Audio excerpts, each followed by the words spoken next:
So now we are going to talk about those non-price factors that affect the producers of a product, and therefore when they change, they cause a shift or a change in the supply of a product.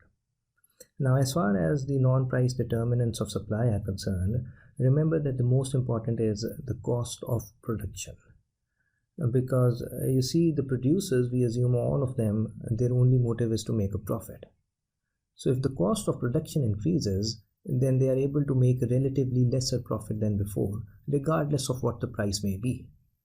And that means that the quantity supplied at each price will fall, because the producers, they can make less profit regardless of what the price is, and therefore they would be discouraged to produce regardless of what the price is. So quantity supplied will fall at each of the possible different prices, and the whole supply will decrease, it will shift to the left.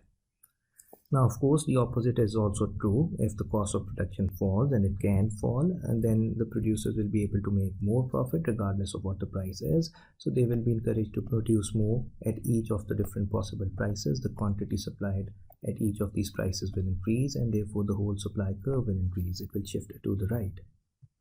Now, in turn, cost of production can increase or decrease because of a lot of other things. But primarily, it's the cost of raw materials, the cost of inputs that are required to make a good.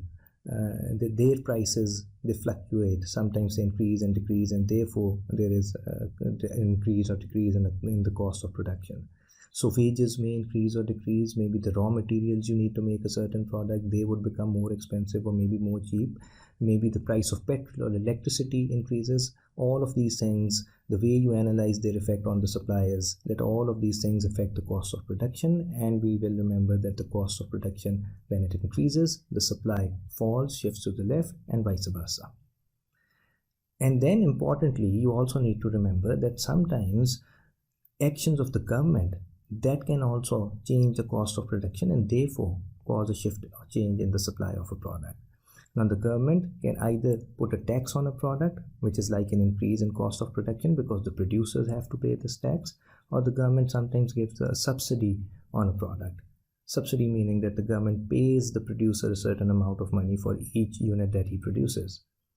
So government, if it puts a tax, then that is like an increase in the cost of production, and therefore the tax would shift the supply of a product to the left. It will cause a fall in the supply. Whereas a subsidy, this assistance, that is like a decrease in the cost of production. It's like the government is taking care of some of the cost. So for the producers, effectively, their cost of production falls when they get a subsidy. And therefore, their profitability increases, and therefore they increase their supply. The supply curve shifts to the right. So these are some of the core basic ideas that will be very useful as we go along, because we have to look at a lot of detail of tax and subsidies. But the simple idea is that they affect the cost of production, and from there you can figure out how will they shift the supply of a product. Anyhow, let us now move on and look at the next non-price determinant of supply changes, which is technology. You can say advancements in technology or new technology, and usually whenever there is new or improved technology that affects a certain sector or the producers of a certain product, then usually the supply of these products, it will increase. The supply curve will shift to the right. Now, an easy way of understanding why that happens, why the supply increases when there is new technology, is to link this non-price factor up with this whole idea of cost of production. Because you see, new technology will only be adopted by businesses if that new technology helps them to lower their cost of production and produce things in a way that increases profitability. Otherwise, you see, you might be the biggest technology enthusiast, but think of yourself as a producer trying to make a profit. You may love some new technology, but until and unless the technology is, price-wise, it's such that it allows you to make more profit, only then you will purchase and incorporate that technology into your business. Otherwise, if it is so expensive that your cost of production increases so much that you end up making lesser profit, then you might be a technology enthusiast, but you will ignore that technology. You won't incorporate it. That is When businesses adopt or take up new technology, it is implicitly implied that this technology must be helping these producers to lower their cost of productions, increase their profitabilities, and then the rest we know that if cost of production falls, the supply will increase. As I said, the profitability will increase. Now that is a good way of thinking of how or why changes in technology would cause a shift or increase in the supply to the right. And then at the end, remember that a very important non-price factor, specifically as far as agricultural products are concerned, are simply natural weather conditions, or you can simply say natural factors.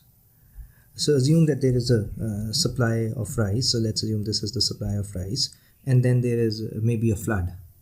Now if there is a flood and the crop is destroyed, then regardless of what the price is, the quantity supplied, it will fall at each of the different possible prices. And that is where we say the whole supply of rice will decrease. It will shift to the left. Now this is very easy to understand, but remember this is important because the examiner will bring this up from one angle or another, this discussion of agricultural commodities. And this is useful to know that if there is a natural disaster, the supply of an agricultural commodity will decrease. And do remember that it can also increase. Maybe there is good weather or good rain or some good weather conditions, and that may lead to an increased harvest or a bumper crop, and that would mean that regardless of what the price is, more quantity supplied will be brought into the market, and whole supply curve would therefore shift to the right. And with that, we complete the non-price factors on the supply side as well that I want you to know in detail.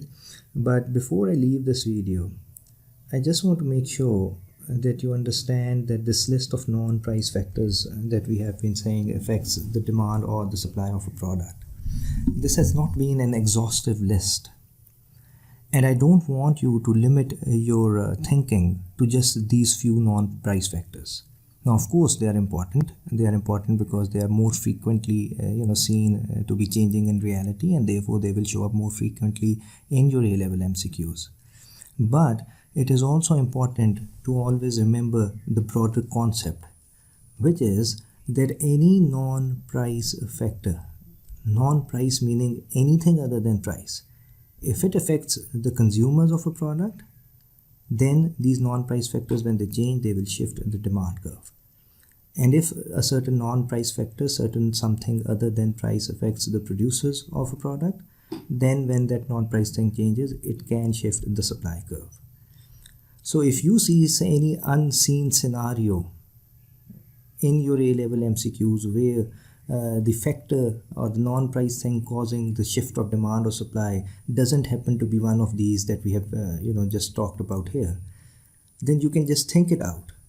Think about it. Think of yourself as a consumer. Put yourselves in the shoe of a consumer and just ask yourself, given this non-price factor that the examiner is mentioning, if I am the consumer of this product, would I want to buy more or less? And if the answer is yes, then you already know that, look, because of something other than price, I want to buy more as a consumer. It means demand of the product will increase because of whatever the examiner is telling you. Whereas if thinking of yourself as a consumer, if you feel that this non-price change, it won't make any difference to you, then your conclusion should be that the demand won't be affected. So quickly convert yourself into a producer. And now thinking of yourself as a producer, ask yourself that whether this non-price change, whatever it is, as a producer, will it make you happy or will it make you worried?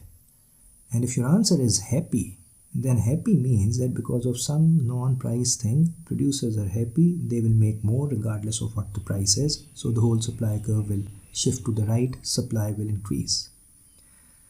So this then is the sort of, in addition to knowing some of these common non-price factors and how they affect the demand and supply, this is the sort of general conceptual way and you should be able to think about any non-price change and whether it would affect the consumer and therefore the demand, or if it will affect the producer and therefore the supply.